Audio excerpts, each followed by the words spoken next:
The ocean turns deadly without warning. From a great white surging out of Byron Bay's calm surf to an enraged orca battering a small yacht in Monterey Bay, in this video, you'll witness 6 stories guaranteed to plunge you into moments where routine adventures become desperate struggles for survival, revealing how powerful predators can shatter even the safest illusions in an instant. On October 18, 2025, the gentle morning light spread across Byron Bay as a thin layer of mist drifted above the warm Australian water, and 15-year-old Sophie Carter stepped onto the sand with a nervous excitement that made her hands tremble slightly, because this was the day she had finally convinced herself she was brave enough to stand on a surfboard, a quiet dream she had held since childhood but never acted on until now. Her mother watched from a distance with a soft smile, believing the calm conditions and mild spring weather would make the lesson safe and easy, while Sophie's instructor, Tom Riley, a seasoned surfer who had taught hundreds of beginners, gathered the small group near the reef break and prepared them for what he expected would be a simple morning of paddling practice and a few shaky first attempts at riding the gentle right-hand wave that curved in with the tide. None of them knew that a 16-foot great white shark had been hunting seals along a deeper channel that cut close to the reef that week.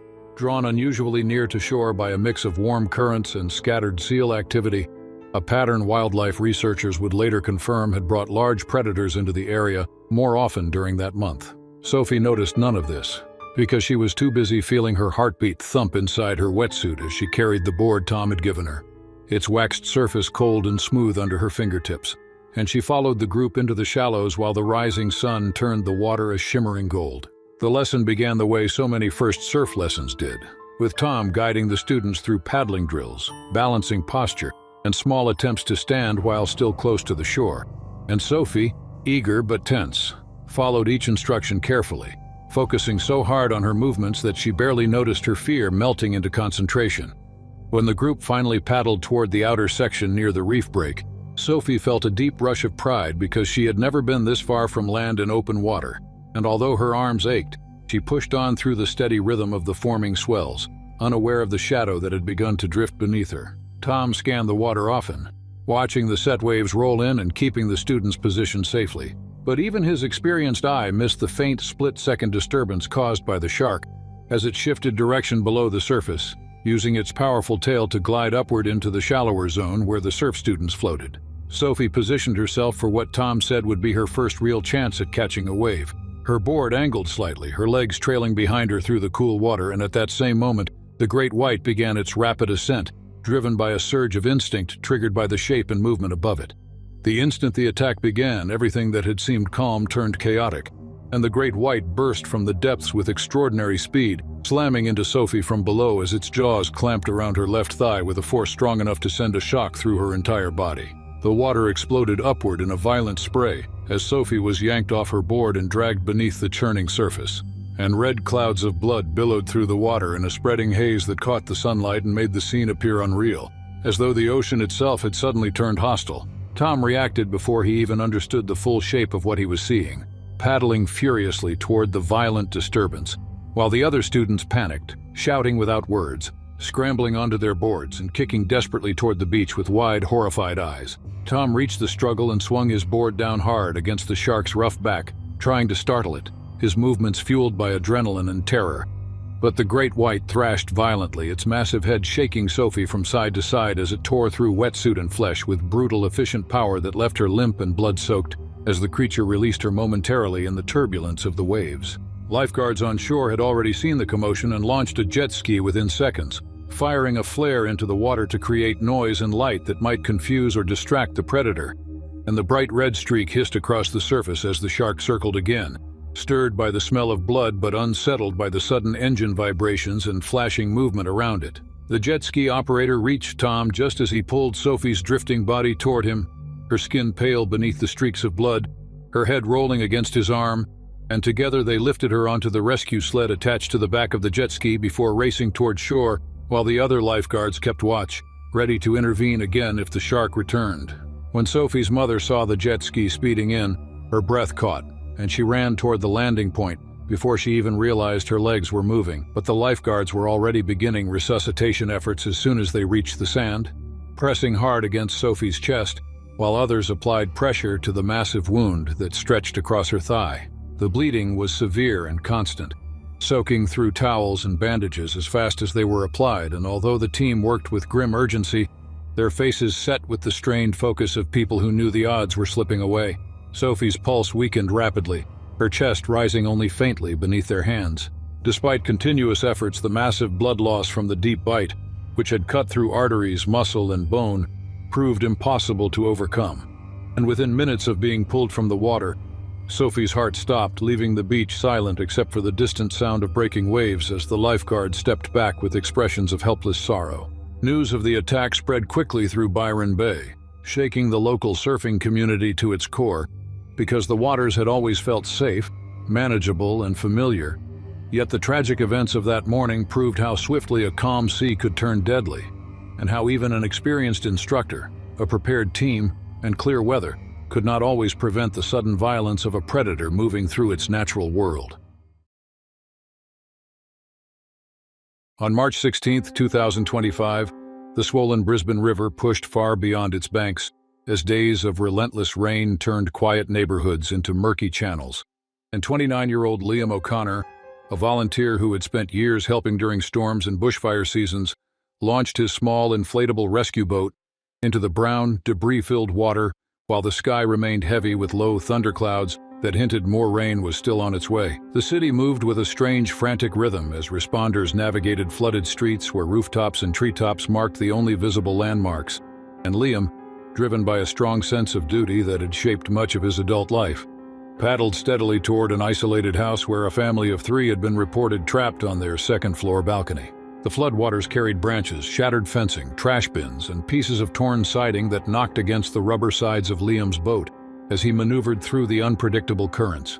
He kept his breath slow and controlled, aware that in these conditions even the slightest miscalculation could flip the boat or trap him beneath drifting debris. What he could not see, though, was the movement beneath the surface, where a 10-foot bull shark, one of many drawn upriver by the rising tides and chaotic mixing of salt and fresh water, passed through the submerged streets with an aggressive confidence typical of the species, its senses sharpened by the vibrations of struggling wildlife disoriented by the flood. Liam spotted the family, Michael and Elaine Turner and their young daughter Lucy, clinging to the railing of their balcony as water lapped just below their feet, and he positioned the boat beneath them while calculating the safest way to approach the partially submerged staircase. The current surged unpredictably at that moment, slamming a large piece of driftwood against the hull and forcing Liam to lean hard to steady the boat, and as he shifted his weight, his right leg slipped briefly into the water, sending a sudden splash across the surface and creating a disturbance that traveled outward in a set of concentric ripples. Those ripples reached the bull shark as it patrolled the submerged yard next door, and the predator responded instantly, turning sharply and accelerating through the murky brown water, drawn by the noise, the vibration, and the faint scent carried downstream from stressed animals and humans alike. Liam steadied himself again, lifted his paddle, and prepared to help the family down into the boat, unaware that beneath him the shark was rising quickly, guided by instinct and the confusion stirred by the flood. When the attack struck, it happened with shocking speed, and the bull shark erupted from the opaque water in a violent surge, its jaws clamping around Liam's left leg just above the knee, with crushing force that sent a tremor of agony through his body, while the inflatable boat bucked sideways under the impact. Liam toppled backward into the swirling water, his hands flailing for something to hold, but the shark dragged him beneath the surface before he could regain his balance, and the family above him stared down in horror as the water turned red and fragments of broken debris spun around the violent struggle. The bull shark shook its head with powerful jerking movements that tore muscle and tendons while Liam thrashed desperately, striking at whatever part of the shark he could reach as he fought against the crushing pressure around his leg.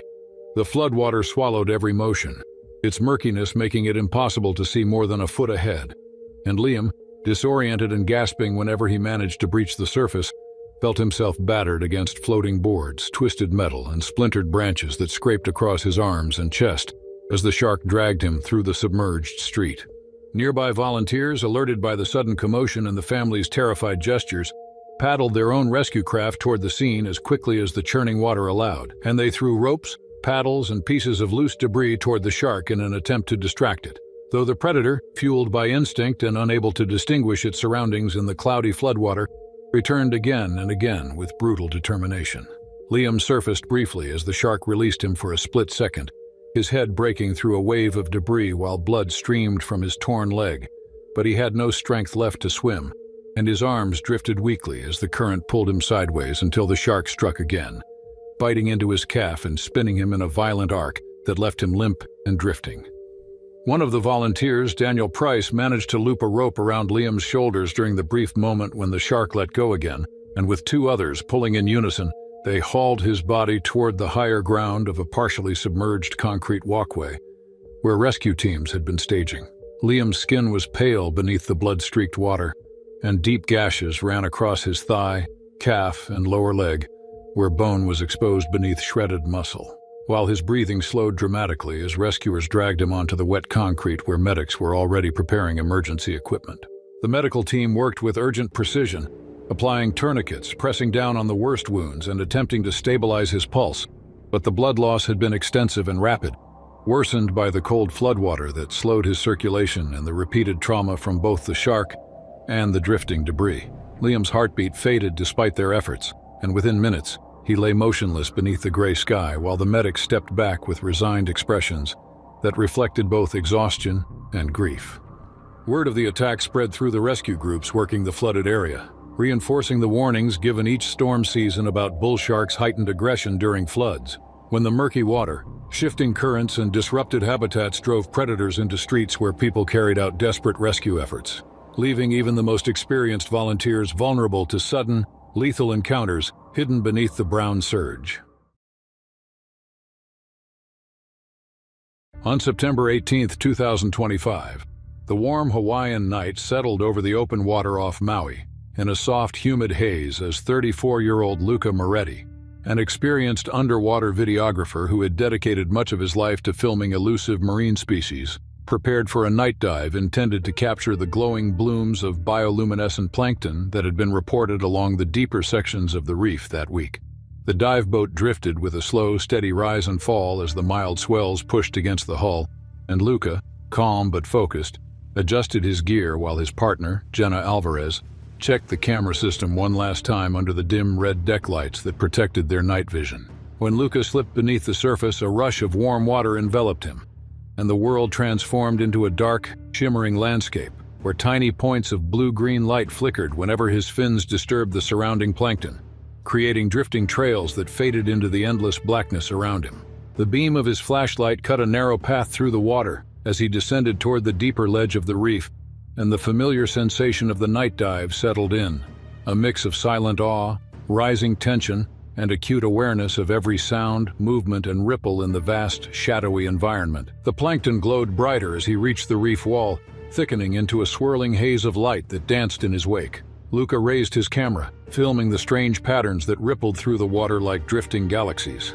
Jenna followed several meters behind him, scanning the darkness with her own light, her movements slow and careful as the two divers maintained steady breathing while surrounded by the deep stillness of the underwater night. Unseen at first, a 12-foot tiger shark glided through the darkness beyond the reach of their flashlights, drawn by the concentration of plankton that in turn attracted small fish and squid, and the predator moved with the slow, steady confidence of an apex hunter patrolling familiar ground. The faint electrical pulses from the diver's equipment, along with the flicker of bioluminescent organisms disturbed by their movements, reached the shark's senses as it curved around the reef and approached silently, its striped pattern barely visible in the shifting light. Luca, focused on his footage, did not notice the shadow behind him until a subtle change in the water pressure brushed against his back, a sensation that rippled across his awareness like a sudden, unspoken warning. He turned slightly, angling his flashlight across the darkness just as the tiger shark completed its first slow circle, its massive head and thick body appearing suddenly within the beam. And for a brief moment, Luca's breath hitched, though he forced himself to remain calm, knowing that sudden movements could provoke unpredictable reactions. The shark continued circling in wide, deliberate arcs, closing the distance with quiet precision, and Luca adjusted his position, shifting closer to the reef wall while raising his legs instinctively to reduce his silhouette. But the predator had already keyed in on the vibrations from his fins, and the faint scent carried through the water by the plankton bloom. And in an instant, the slow circling transformed into a violent attack as the tiger shark lunged forward, its jaws clamping onto Luca's right calf with a crushing force that sent a sharp bolt of pain firing through his entire leg. Luca's body twisted as the shark pulled him sideways, spinning him with a sudden torque that left him disoriented while the world erupted into a storm of thrashing limbs, swirling plankton, and spreading clouds of red that drifted upward in thick, expanding tendrils. The tiger shark shook its head in a powerful, wrenching motion that tore deep into Luca's muscle while blood streamed from the wound, and he kicked instinctively with his free leg, striking at the predator's snout as he fought to stabilize himself near the rough surface of the reef.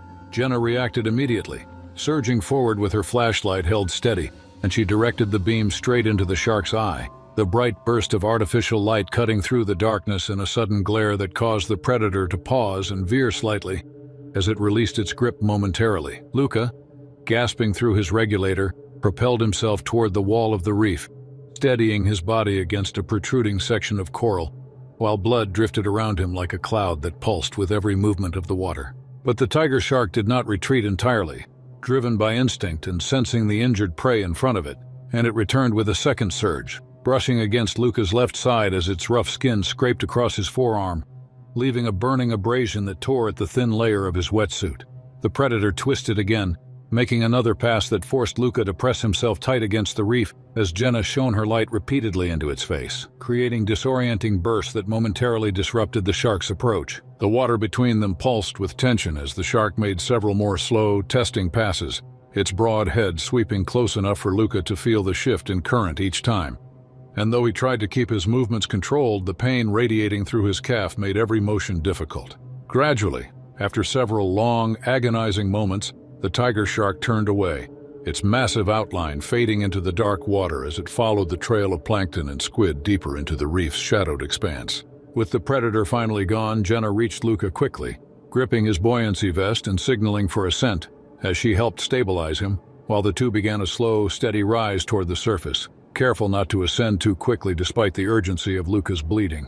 The pain in his leg throbbed with each kick, and his vision wavered slightly as the lights of the dive boat grew closer above them, glowing like small stars against the black water. The crew pulled Luca aboard immediately, lifting him onto the deck where bright lights illuminated the deep wound across his calf, exposing torn muscle and ragged edges of flesh where the teeth had cut through with ease. Bandages soaked through quickly as the team worked to stop the bleeding, and though Luca remained conscious, exhaustion pressed heavily against him as he stared up at the dark sky while Jenna held pressure on the worst part of the wound. He survived the attack, but as the boat raced toward shore and medics prepared for emergency treatment, Luca understood with vivid clarity how even the most experienced divers could find themselves vulnerable during night dives, especially in tropical waters where opportunistic predators move silently just beyond the reach of artificial light, waiting for the slightest shift in the darkness to strike.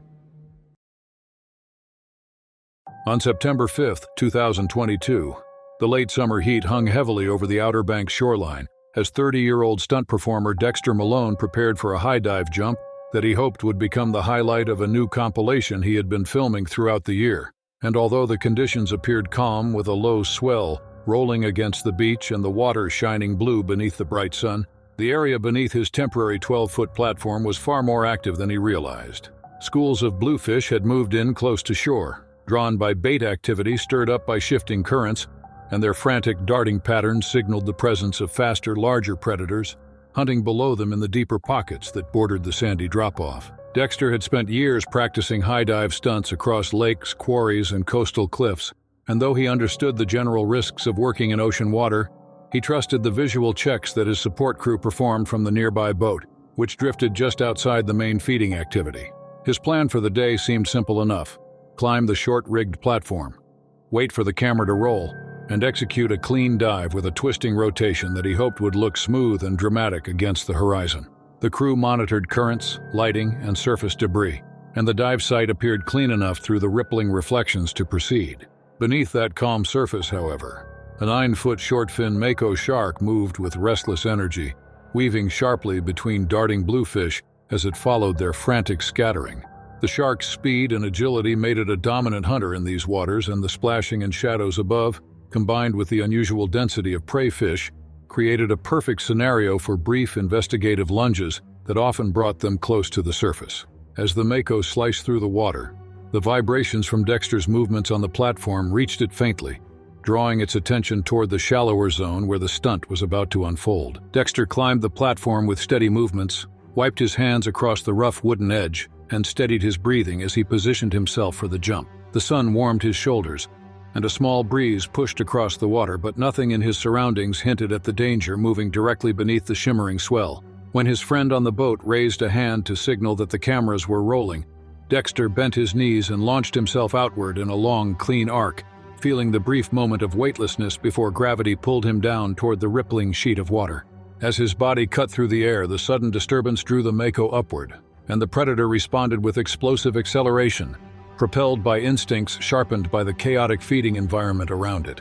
The shark surged toward the surface just as Dexter descended through the last several feet of his jump, and in the split second before impact, their paths intersected with shocking violence. The Mako erupted from the water in a burst of spray, striking Dexter's right calf with the side of its open jaw, grazing him with enough force to tear through skin and muscle while the collision twisted his body mid-fall, sending him into a chaotic, tumbling entry instead of the clean dive he had intended.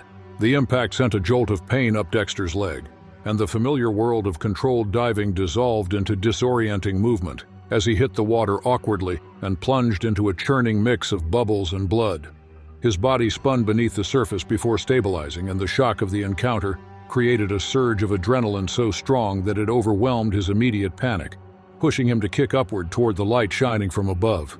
When he broke the surface, gasping and thrashing, a streak of red trailed behind him, drifting outward in a thin ribbon that unfurled across the waves. The Mako circled beneath him, drawn by movement and the clouding scent in the water, though it behaved with the cautious curiosity typical of the species when confronted by unfamiliar objects rather than prey fish.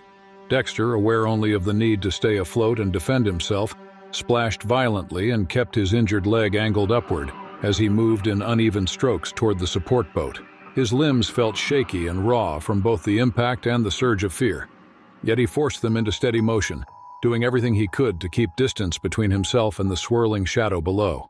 The crew reacted instantly, shouting warnings to each other as they grabbed long poles, spare flotation pads, and even pieces of equipment to throw between Dexter and the approaching shape. The sudden intrusion of objects crashing onto the surface broke the Mako's smooth circle, interrupting its pattern as it veered slightly to avoid the debris. The barriers created enough confusion to push it farther from Dexter, and the brief hesitation gave the crew the precious seconds they needed to maneuver the boat closer to him, while one member leaned out with a long-handled hook to snag the strap of his impact vest.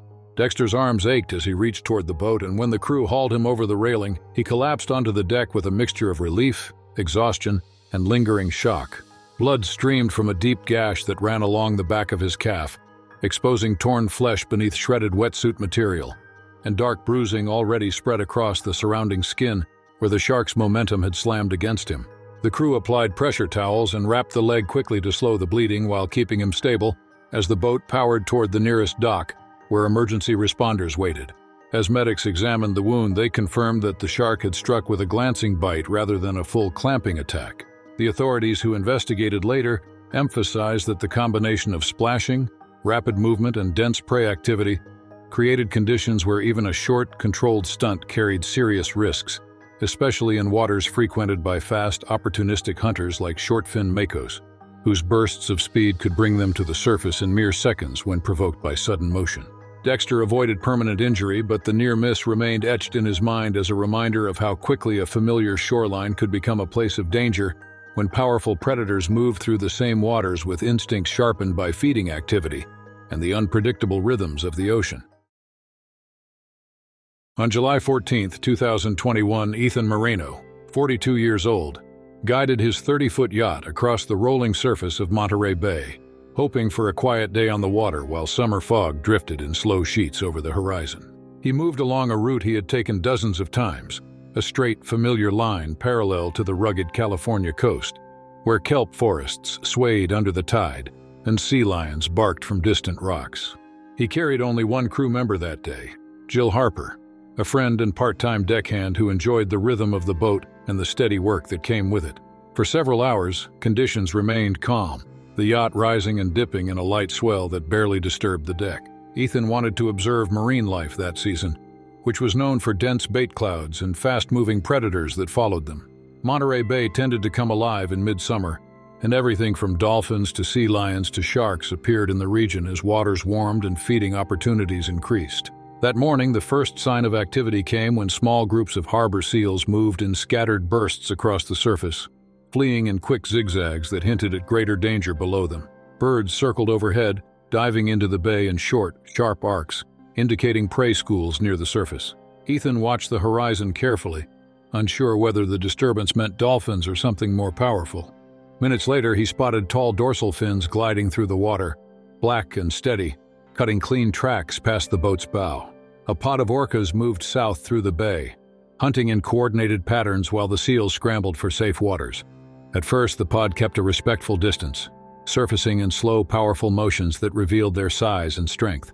The largest male in the group towered over the others each time it broke the surface, its dorsal fin rising like a dark blade above the waves. The pod began circling seals trapped near shore, and the water erupted with bursts of foam as the orcas surged after their prey. Ethan believed the pod would remain focused on the hunt, but the large male shifted direction without warning, crossing toward the yacht in a wide, deliberate arc.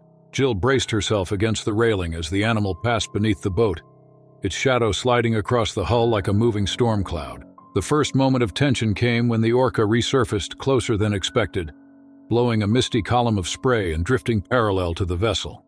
It seemed curious, maybe even fascinated by the boat's engine vibrations and the flashes of sunlight glinting off the hull. For a few seconds, the situation remained stable, but the pod's energy level increased as the chase intensified, and the large male began moving with sudden bursts of speed. The first strike came without any warning signs. The orca breached halfway out of the water and slammed its body against the yacht's starboard side with a blunt, explosive impact that shook the entire vessel. The hull shuddered, metal rattled, and water sprayed across the deck in a violent sheet that left both Ethan and Jill scrambling for balance.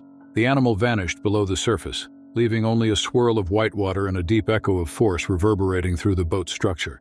Ethan steadied the wheel, trying to correct the vessel's tilt, while Jill checked the deck for damage.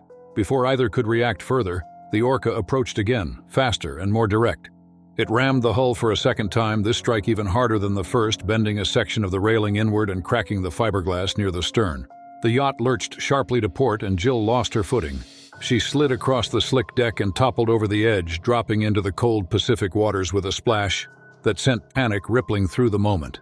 Jill surfaced quickly, gasping as she reached for a floating fender bobbing beside the yacht. She kicked hard to stay afloat as the waves rocked her back and forth.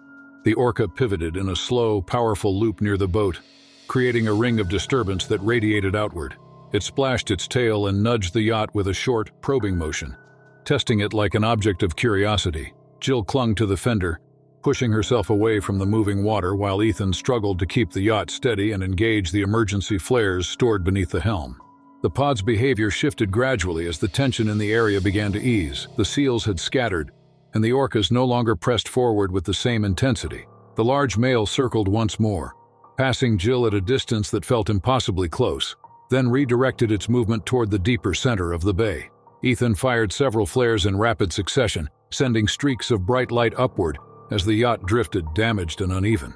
The flashes seemed to startle the pod just enough for them to lose interest, and slowly the animals turned away, resuming their coordinated movements south.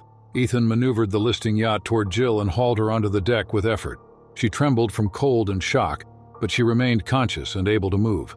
The boat groaned under its own weight as water seeped through the cracks created by the strikes. By the time Ethan set a course back to the nearest harbor, the vessel had lost stability, and the deck slanted at a noticeable angle. Both occupants stayed near the center of the boat, bracing themselves while the engines sputtered and strained. When they reached help, the yacht was ruled unusable, its structural damage too extensive to repair easily. Investigators later noted that while orcas rarely show aggression toward humans, conditions like active hunting, prey confusion, and heightened pod stimulation can create unpredictable encounters. The sudden movement of the yacht, combined with the frenzy of nearby seals, likely triggered the male's forceful curiosity on that July day, turning a simple summer outing into a violent and unforgettable confrontation.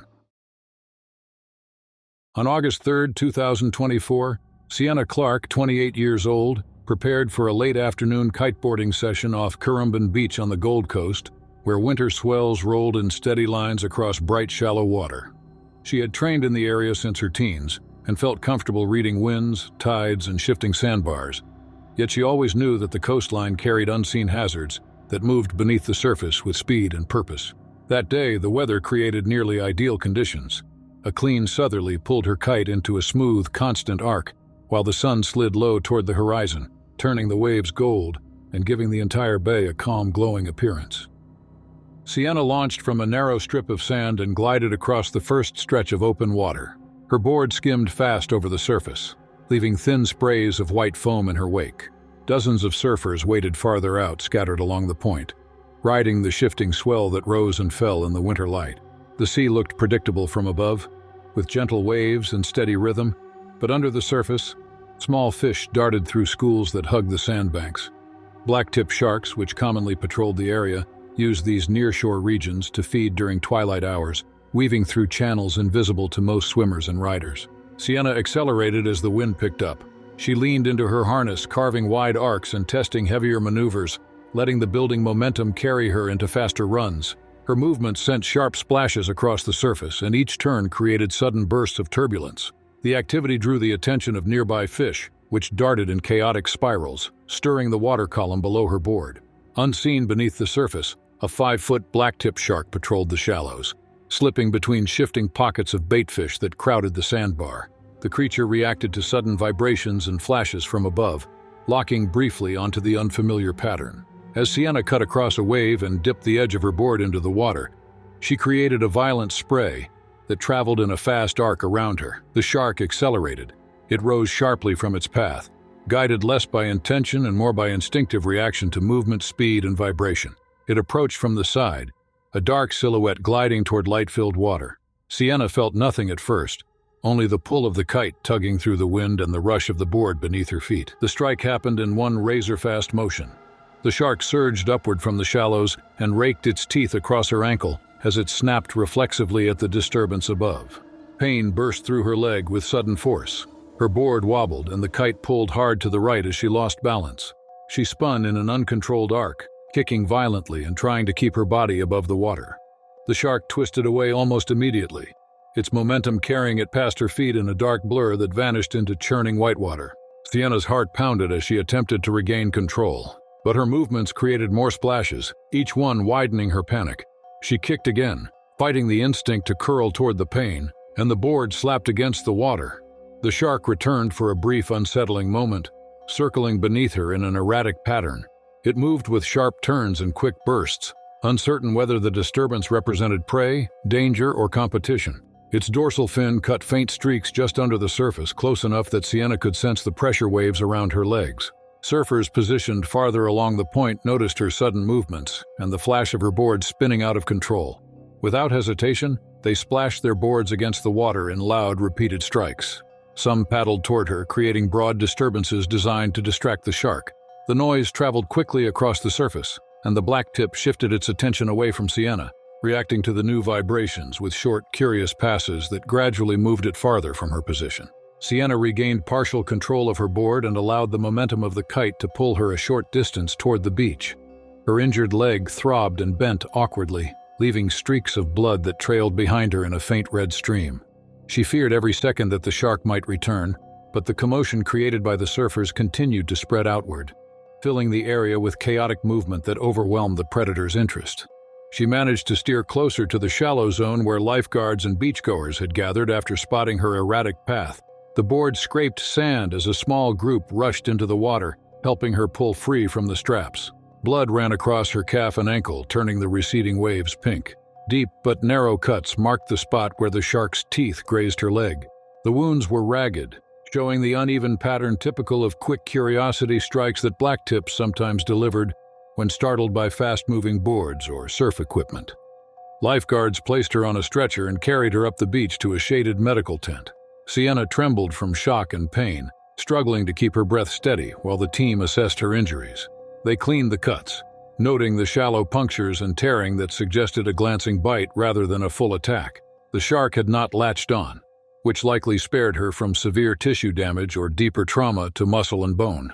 Despite the controlled environment on the beach, she remained shaken by the realization that the incident had unfolded within seconds, turning a routine training session into a near disaster. As the sun dipped lower, rescue crews and lifeguards discussed the event with calm professionalism.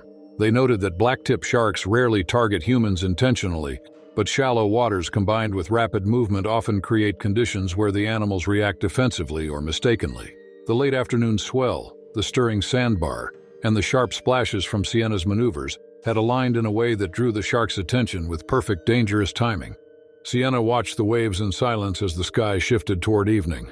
The event replayed in her mind in fragmented, high-speed flashes: the sudden burst of pain, the spinning board, the dark shape passing beneath her. Experts later emphasized that routine surf and kiteboarding activities sometimes carried hidden risks when predators followed baitfish close to shore. On August 3, 2024, those risks surfaced in one swift moment, leaving Sienna injured but alive. A reminder that even familiar waters could become threatening when the balance between human activity and wild instinct shifted without warning.